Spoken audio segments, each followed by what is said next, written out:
Health news మీకోసం.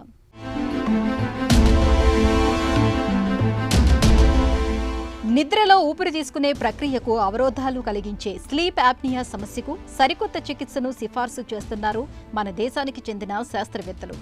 శంఖం ఊదడం ద్వారా స్లీప్ యాప్నియా బాధితులు చక్కగా ఉపశమనాన్ని పొందవచ్చని పరిశోధకులు తేల్చి చెబుతున్నారు. ఇలాంటి వారికి శ్వాస వ్యాయామాల కన్నా శంఖాన్ని ఊదడమే ఎక్కువ ప్రయోజనం కలిగిస్తుందని వారు పేర్కొంటున్నారు. రాజస్థాన్లోని జైపూర్కి చెందిన eternal heart care centre and research ఇన్స్టిట్యూట్కి చెందిన నిపుణులు ఈ పరిశోధన నిర్వహించారు. అబ్స్ట్రక్టివ్ స్లీప్ యాప్నియా అనే ఈ రుగ్మత కారణంగా నిద్రించేటప్పుడు గొంతులోని కండరాలు కుచించుకుపోతాయి. ఫలితంగా శ్వాసకు ఇబ్బంది కలుగుతుంది. రక్తంలో ఆక్సిజన్ స్థాయిలపై కూడా ప్రభావం పడుతుంది.